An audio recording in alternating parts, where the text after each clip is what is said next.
Fora do Brasil, ela é conhecida como franciscana. Por aqui, Toninha. Há milhares de anos, esse pequeno golfinho ocupa as águas do Atlântico Sul.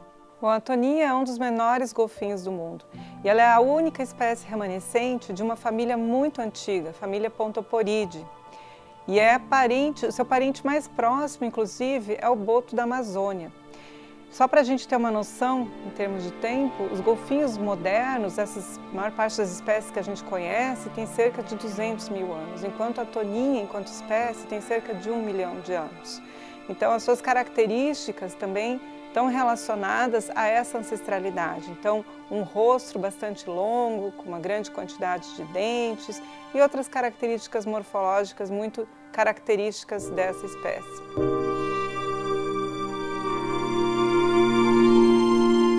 A evolução das toninhas reflete a origem deste animal, que faz parte de um grupo chamado cetáceos. São mamíferos marinhos. Isso quer dizer que um dia as toninhas foram animais terrestres. Isso explica sua necessidade de captar oxigênio da superfície. Pequena e tímida, a toninha não costuma saltar como a maioria dos golfinhos. Mostra apenas uma pequena parte do dorso. Com uma coloração que se confunde com a água, fica difícil enxergá-la. Foi por isso que recebeu o apelido de golfinho invisível. Podemos estimar quantos quilômetros da costa a toninha se encontra sim, e tem uma variação grande, mas a maior parte delas é bem costeira. E é incrível porque a gente não observa muito elas por ser uma espécie tímida e pequenininha, né? Em muitos lugares, pertinho do costão, das costeiras de São Paulo, aqui do litoral de Santa Catarina também, perto das pedras, né? Alguns locais vão até 20, 40, 50 quilômetros da costa, principalmente no Uruguai e no Rio Grande do Sul. Mas boa parte do Brasil elas são bem costeiras, viu? A dificuldade em vê-la é um obstáculo para estimar sua longevidade. Hoje feita a partir dos dentes da ossada de animais encontrados mortos. A mais antiga registrada até aqui tinha 21 anos. Idade, tamanho e peso muito abaixo de outros mamíferos, como as baleias azuis ou os golfinhos nariz de garrafa. O que nós temos em relação à idade é a partir do animal mais velho que já foi encontrado e cuja idade foi analisada. E nesse sentido nós temos então animais com até 21 anos, né, que já foram identificados. Distribuída em pequenas populações, a toninha ocorre entre o Espírito Santo, no Brasil, e o norte da Patagônia, na Argentina. A toninha vive em pequenos grupos, né? A unidade ali familiar dela é de 3 a 5 animais, não passa muito disso. Mas o interessante é que nesses núcleozinhos pode se juntar e fazer grupos de até 50 animais e depois vão saindo e entrando, né? Mas é pequeno, viu? É a mãe, o filhote e mais alguns adultos acompanhando. Geralmente não passa de 4, 5 animais. Para contabilizar as populações de toninhas, pesquisadores usam dos mais variados recursos. Câmeras com lentes de longo alcance, drones, aviões.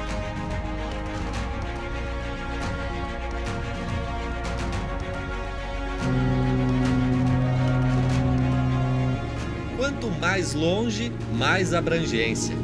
A cada animal avistado, um clique no aparelho e uma toninha que vira estatística. Como a toninha é um bicho muito tímido, ela não se aproxima de raramente se aproxima de embarcações a motor, a maneira melhor de se contar os animais no mar é por monitoramento aéreo. E o avião é quando a gente cobre a maior área, né, maior região em menos tempo possível. E sim, usando o avião, a gente já usa aviões eu vou te dizer, há 15 anos. A gente tem hoje a gente está tendo uma figura muito boa, né, que tem ali em torno de 40 mil toninhas no Brasil.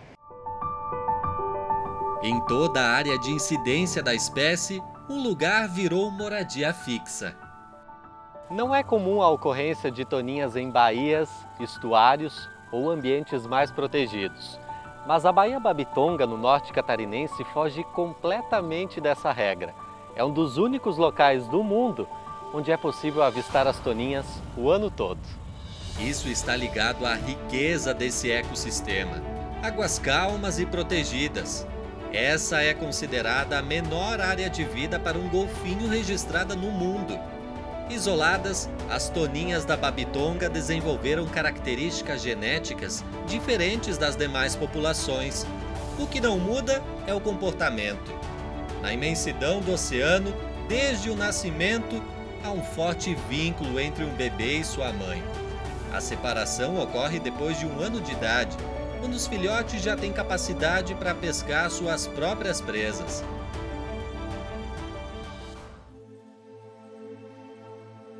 O problema é quando os laços dessa relação são rompidos precocemente.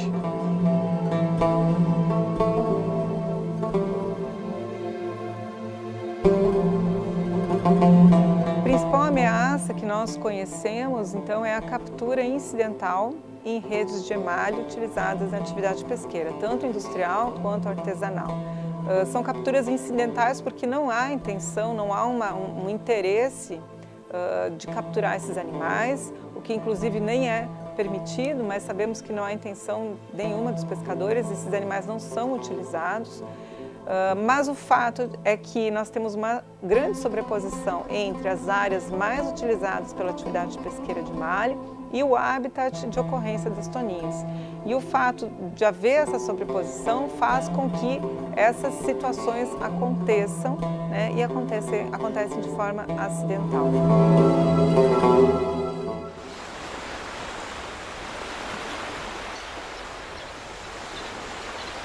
A rotina começa antes do sol nascer. A faixa de areia é varrida pelos olhares atentos a qualquer sinal de vida.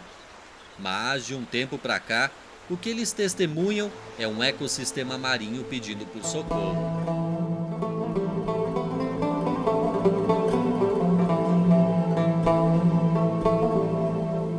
Quando nós encontramos um filhote como esse, que é um animal bastante pequeno e provavelmente seja um recém-nascido, que ainda tem marcas, resquícios do cordão umbilical, o que nós pressupomos, né, é que esse é um animal que provavelmente perdeu a sua mãe. Então, animais muito pequenos, filhotes, recém-nascidos, eles dependem totalmente da fêmea, da mãe, assim que nascem.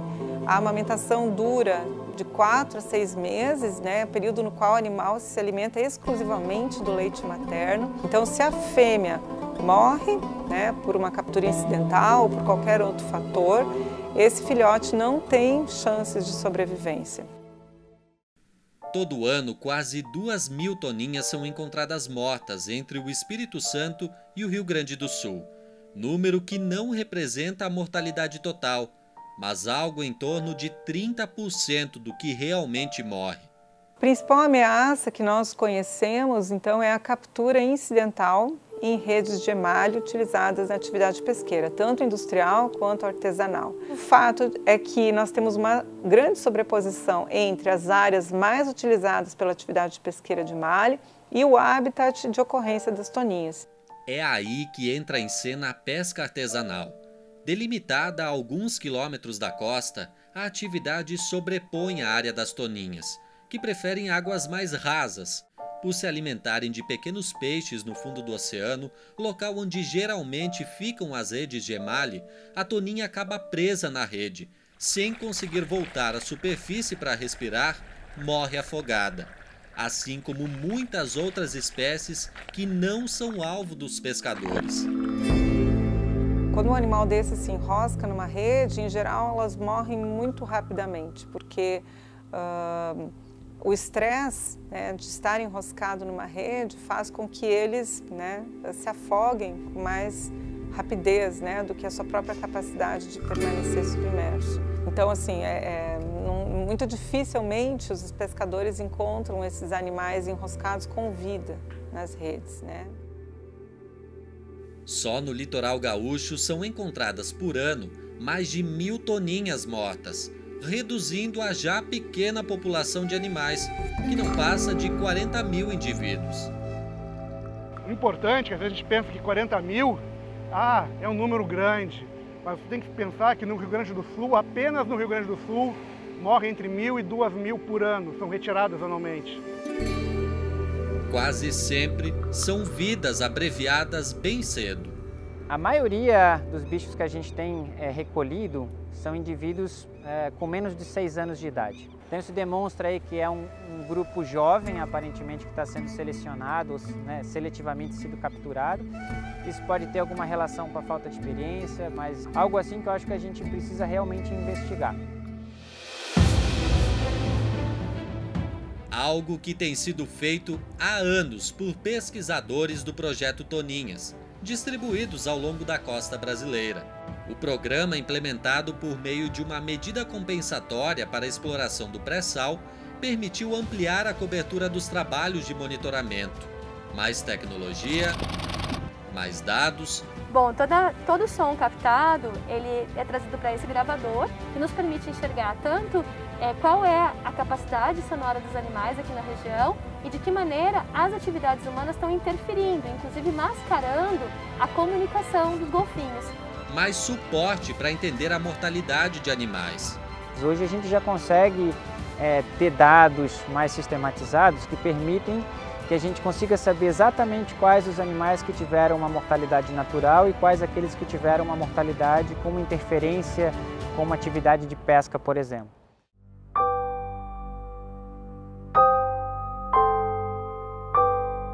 Essa interferência foi comprovada por pedaços de redes e marcas encontradas no corpo dos animais. Sinalizou épocas e quais atividades elevam a mortalidade. E esses períodos, muitas vezes, de acordo com a região, ela coincide com a espécie alvo daquela pescaria ou daquele tipo de rede que é utilizado, que é a rede de fundo, né, que está exatamente nos locais e nos ambientes onde as toninhas também buscam o seu alimento.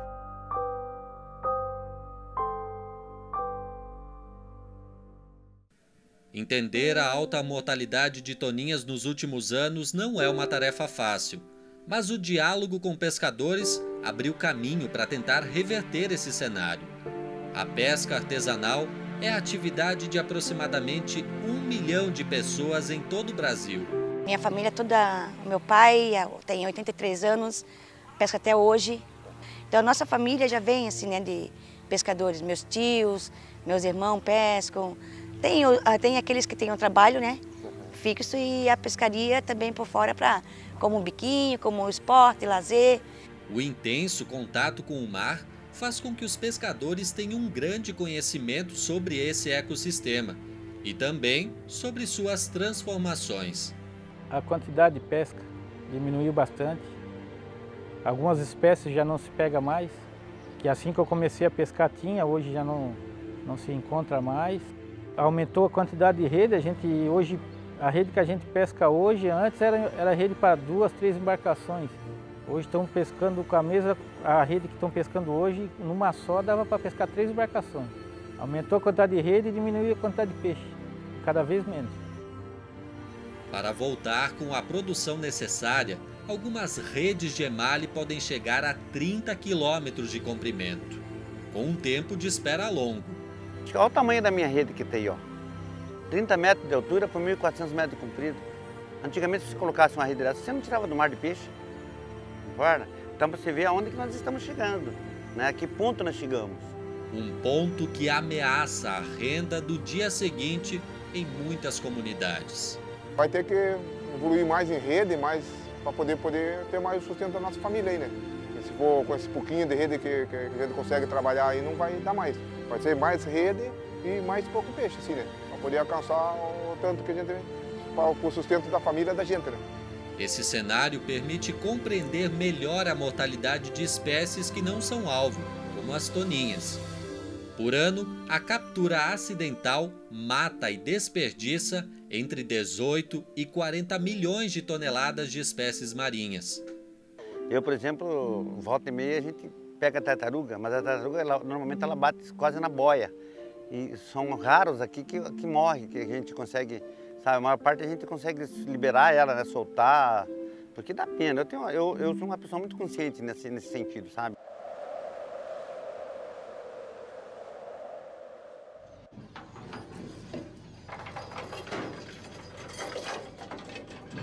Além das capturas incidentais, que nós sabemos ser uma das principais ameaças e que tem levado a espécie a sofrer uma mortalidade muito elevada, nós temos também outros impactos que afetam principalmente a zona costeira, esse habitat da toninha, o animal que vive muito próximo da costa. Então, grandes empreendimentos, como empreendimentos portuários, por exemplo, que trazem consigo uma série de ameaças que incluem a poluição sonora, a contaminação química das águas, as próprias dragagens que alteram a qualidade da água e que também comprometem a cadeia trófica e a sobrevivência de outros organismos que, a partir dos quais as toninhas se alimentam, por exemplo. Então, essas atividades também são bastante preocupantes e elas representam perdas permanentes, porque empreendimentos dessa natureza, uma vez instalados, eles vão se perpetuar ao longo do tempo. Então, são impactos de pouco reversíveis. Bom, esse aqui é um hidrofone. A gente trabalha com esse equipamento para gravar as informações acústicas subaquáticas.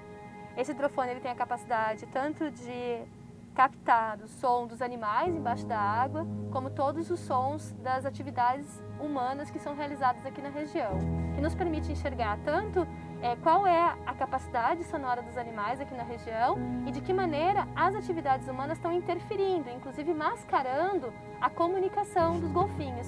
É importante lembrar que para os golfinhos a comunicação acústica ela é tão importante como os demais comportamentos que eles executam embaixo da água. É quando a gente tem excesso de atividades humanas, esse mascaramento ou essa sobreposição, né, da forma como eles se comunicam pode causar tanto o abandono dessa área pelos animais marinhos, quanto uma modificação do comportamento, ou seja, eles passarem a se alimentar menos, eles passarem a não se reproduzir, e isso obviamente tem um dano, né, tem um preço que esse grupo de golfinhos que fica nessa região muito ruidosa, que é a alteração na saúde, a alteração na qualidade de vida desses animais.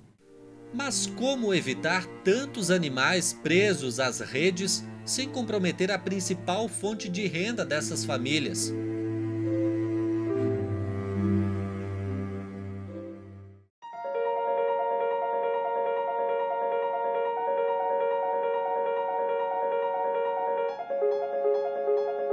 Algumas alternativas já estão em fase de testes. Envolto por uma cápsula, esse equipamento é um repelente acústico. Chamado de Banana Finger, emite frequências captadas pelas toninhas e pode ser acoplado às redes de pesca. Quando o equipamento é ligado, há uma retirada imediata das toninhas. O estudo de pesquisadores mostrou que o sinal emitido é capaz de afastá-la das redes de pesca num raio de 100 metros, algo essencial para preservar a espécie. Agora a gente precisa passar por uma fase de utilizar de fato o equipamento na prática, na realidade pesqueira, né? Ver como é que isso vai funcionar no dia a dia do pescador, como que os pescadores vão receber essa estratégia, esse dispositivo, e aí então entender como que ele vai funcionar de fato na prática, né?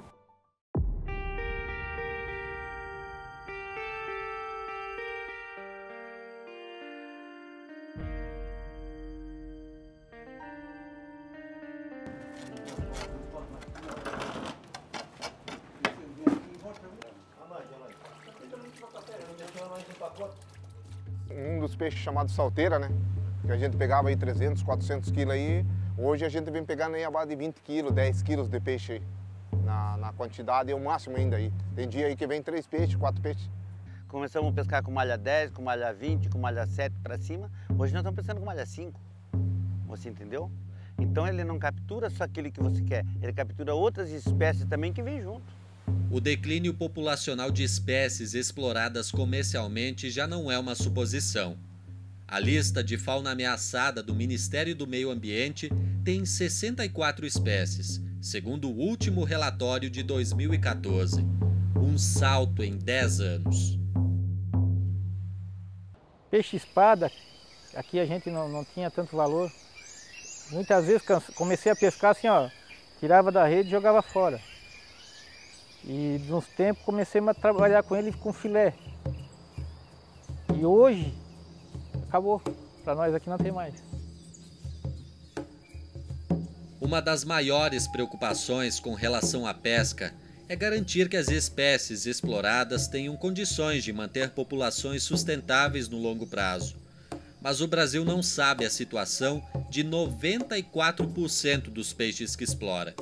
Falta dados, falta monitoramento, falta fiscalização. Paira um cenário sombrio de incertezas. Como salvar espécies da captura acidental sem comprometer a renda de quem depende do mar? Um oceano sustentável é realmente possível? A maioria das espécies do nosso país ela já está sobreexplotada, né? Algumas espécies equivocadamente foram colocadas em portarias e proibidas e outras continuam sendo capturadas. Então a gente precisa o quê? Fazer o recadastramento da frota, fazer pesquisa para nós sabermos qual é a biomassa de corvina, qual é a biomassa de sardinha, qual é a biomassa de anchova e assim das diversas espécies da pesca comercial, para que aí sim a gente possa direcionar uma frota que seja suficiente, né, para capturar aquela biomassa e aí sim tornar a pesca sustentável. A invisibilidade das embarcações de pesca artesanal nas estatísticas é um claro exemplo de como falta controle. O cadastro é obrigatório apenas para embarcações acima de 15 metros. São apenas 30 mil registradas, cerca de 15% do total de embarcações da pesca brasileira. Desconsiderar os evidentes sinais de sobreexploração coloca em risco o futuro dos recursos e da própria atividade econômica. Em 2010, um passo chegou a ser dado para a conservação da espécie, com a criação de um plano nacional. 2 anos depois, como medida de manejo, uma instrução normativa veio para ordenar e regular as pescarias de emalhe do Sudeste e do Sul do Brasil. No entanto, não foi devidamente implementada. Uma das coisas que a gente realmente viu em campo, que a normativa ela não respeitava as especificidades locais. Há muita diferença se você for analisar das comunidades pesqueiras do Rio Grande do Sul, da Santa Catarina, do Paraná e São Paulo. De repente, criar áreas onde a toninha tem uma área de ocorrência maior, ampliar um pouco essas áreas e reduzir áreas em outros locais, para construir uma política pública que possa ser, enfim, efetivada, né? E para ser efetivada, a gente precisa ampliar a discussão para além de dados quantitativos da melhor pesquisa que a gente possa fazer para entender dados qualitativos. Por exemplo, a fiscalização ela pode ser eficiente, esses impactos, quais os impactos socioeconômicos para comunidades vulneráveis que já perderam tanto território, né, no Brasil. Algumas simulações mostram que a exclusão da pesca em até 20 metros de profundidade poderia reduzir em 72% a mortalidade das toninhas, além de outras espécies capturadas acidentalmente pelas redes. O problema da baleia franca, aí que está acontecendo um acidente com as baleias, é porque nós estamos espremidos contra a costa. Nós temos 3 milhas para pescar da costa para fora. Da costa para fora. E dali para fora o industrial já pode trabalhar. Só que aí nós não podemos passar para fora, porque o industrial, às vezes acontece acidente com as nossas redes. Então nós ficamos espremidos nessas 3 milhas, e nessas 3 milhas está nós e a baleia junto. E a toninha, e o boto, e o lobo marinho, que também é um problema. Com a extinção do Ministério da Pesca em 2015, as questões que envolvem gestão pesqueira e a conservação de espécies marinhas se tornaram ainda mais vulneráveis e conflituosas.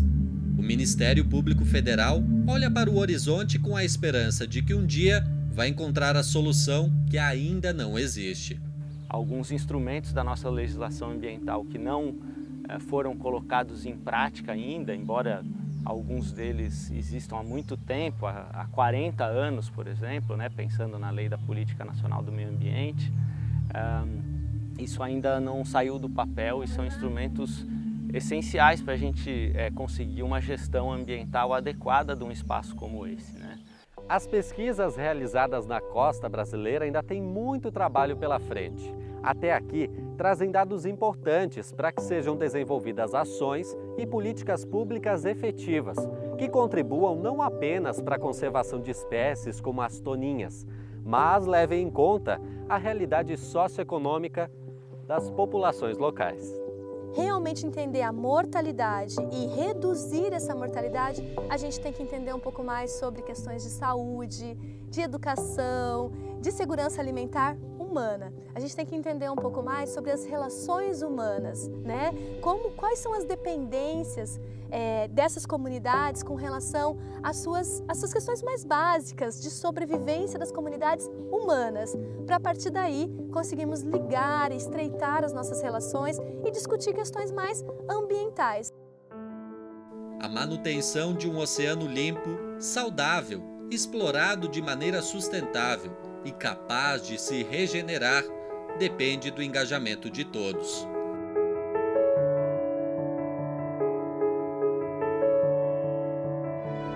Enquanto isso, a batalha pela vida das toninhas continua. Meu sonho é tirar as toninhas da lista de espécies ameaçadas de extinção.